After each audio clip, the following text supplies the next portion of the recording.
19 აგვისტოს მართლმადიდებელი ეკლესია მაცხოვრის ფერისცვალებას აღნიშნავს. დღესასწაულთან დაკავშირებით ტაძრებში წირვა ტარდება. რელიგიური სწავლების თანახმად ფერისცვალების დღესასწაული 12 უდიდეს დღესასწაულთა რიცხვში შედის. მისი განსაკუთრებულობა იმაში მდგომარეობს, რომ თაბორის მთაზე იესო ქრისტემ თავისი სამი მოწაფის პეტრეს, იაკობისა და იოანეს წინაშე თავისი ღვთაებრივი დიდებულება აჩვენა. სადღესასწაულო წირვა პატრიარქმა შიო მესამემ სამთავროს დედათა მონასტერში აღავლინა. ზიარების დასრულების შემდეგ კი იქადაგა ფერისცვალების მნიშვნელობაზე. როგორ უნდა დავიწყოთ ჩვენ ფერისცვალება? როგორ უნდა მოხდეს ეს ჩვენში? რით დავიწყოთ?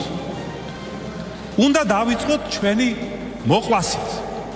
მოყვასთან ურთიერთობის გამოსწორებით. უნდა ვეცადოთ, დავიწყოთ, გავხდეთ უფრო მომთმენი, დავიწყოთ მოთმინება, ვეცადოთ არ ვთქვათ ადამიანზე ცუდი, არ ვუპასუხოთ შურისძიებით. ვეცადოთ მოვემსახუროთ ადამიანებს, დავეხმაროთ მათ. ვეცადოთ შევუმსუბუქოთ თუ გნებავთ სნეულების სიმძიმე ან სხვა რაიმე სიმძიმე. და ასე თუ ჩვენ ასე ვიშრომებთ, ვეცდებით ვიმეორებთ, მაშინ უფალიც შეგვეწევა, თავის მადლს მოგცემს და გავა შეიძლება რამდენიმე თვე თუ წელი და აღმოვაჩენთ, რომ ჩვენში ცვლილება მოხდა. პატიმრობაში მყოფი ყოფილი პრემიერ-მინისტრი პოლიტიკური ბრძოლის დაწყებას აპირებს. ღარიბაშვილის თქმით, მის წინააღმდეგ დაწყებული ანტიკორუფციული კამპანიის მიზანი მისი პატიმრობა და პოლიტიკურად განადგურება იყო.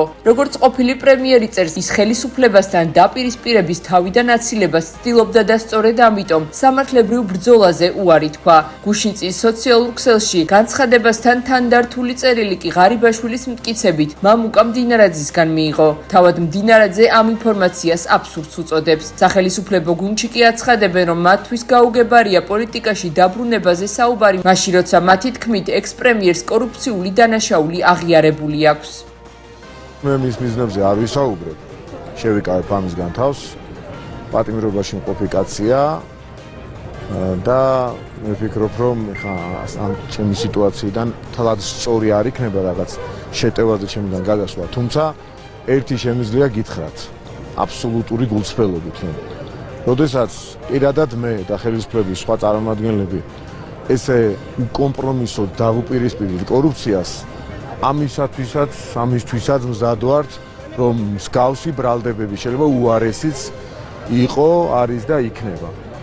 თუ ამისთვის მზად არ ხარ ხელისუფლების წარმომადგენელი, მაშინ ვერც კორუფციას გამოუცხადებ ბრძოლას, ვერც საქმეს გააკეთებ და ვერც რაღაც სწრაფ მენეჯმენტს უზრუნველყოფ თავის მხრივ. ბრალდებებისთვის მზადა ვართ, თავარი ეს ბრალდებები არ იყოს რეალური და ამასაც გადავიტან და ბევრ რამესაც და კორუფციის ბრძოლაშიც ერთი ნაბიჯით არ დავიხევთ უკან. როდესაც ადამიანი გადმოდის შეტევაზე და უსაფუძვლო განცხადებებს აკეთებს, ურთიერთგამომცხალ განცხადებებს აკეთებს, მის მიზნობრიობაზე მე შევეცდები, რომ დღეს არ ვისაუბრო, სერიოზულადაც არ შეიძლება ასეთ საკითხებზე ჩვენ ვილაპარაკოთ, რამდენი შეტევაც განხორციელება ჩვენზე კორუფციასთან ბრძოლის გამო.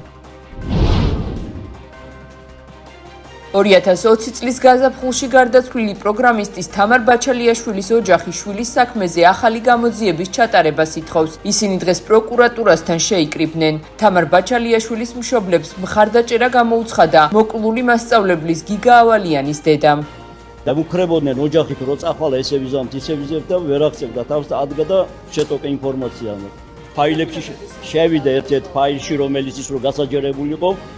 აი თავდაყირა დადგებოდა ქვეყანა რა, ისე იქნებოდა ყველაფერი. ლეპტოპი არ მოგწეს, ლეპტოპზე ყველაფერზე წავიდნენ, ლეპტოპი ვერ არის. უფროსი გამომძიებელი სერგო შრუბიკიძე გამოდის კაცი იძახის. აი ცუდათა ვარ 3 წელი აღარ შემიძლიაო, ეს ბავშვი მოკლესო. დალუქილი ტელეფონი, წაიღეს აპოვაშვილი, აფციავი რაღაც ნაგავები, ბაჭულაშვილის მეთაურობით. წაიღეს, წაშალეს, ისე მოუტანეს ამას. ნახეთ კაცს რა გაუკეთეს. ორი თვე აწამეს კაც. რატო რისგულზე? კეთილინებონ და გამოიძიონ და დადონისა, რომ თამუნას თავი არ მოუკლავს და ის მოკლეს.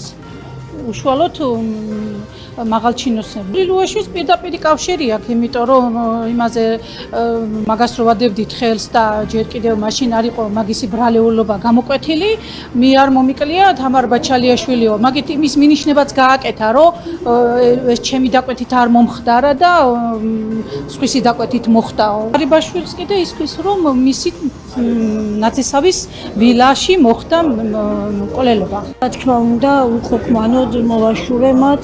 მე მინდა იცოდნენ, რომ გიგა ვალიანის დაოსებული დედა იქნება მათ გვერდით. აი, ერთი ადამიანი რომ ჭირდებოდეთ, ის ერთი ადამიანი მე მუდამ ვიქნები მათ გვერდით. ჩვენ არ დაგვიზრდია. კარგი გიგა თამარი, კარგი ნიკო და შემდეგ არ ჩამოთვლი ბავშვებს არ მინდა რომელიმე გამორჩეს იმისთვის რომ მე სადისტებმა მიწისქვეშ ამოგვიფინოს. აუცილებლად უნდა იყოს იდენტიფიცირებული ყველა სავარაუდო დამნაშავე და ყველა უნდა დაჯდეს საბრალდების გამზე. ახლო აღმოსავლეთში ვითარება კვლავ უკიდურესად დაძაბულია. ამერიკის შეერთებული შტატების პრეზიდენტის განცხადებით ირანთან მოლაპარაკებები აღარ მიმდინარეობს. ამასთან ამოიწურა ცეცხლის შეწყვეტის 60 დღიანი შეთანხმებით განსაზღვრული ვადაც. ტრამპის განმარტებით ზალაში რჩება ირანის წინააღმდეგ დაწესებული საზღვაო ბლოკადაც. ამ ფონზე რეგიონში სამხედრო დაპირისპირება გრძელდება. არაბთა გაერთიანებული საამიროების თავდაცვის უწყების განცხადებით ირანიდან ქვეყნის მიმართულებით 2 ბალისტიკური რაკეტა გაუშვეს. იემენელმა ჰუსიტებმა კი საუდის არაბეთში ნავთობგადამამუშავებელი ობიექტები დრონებით დაბომბეს.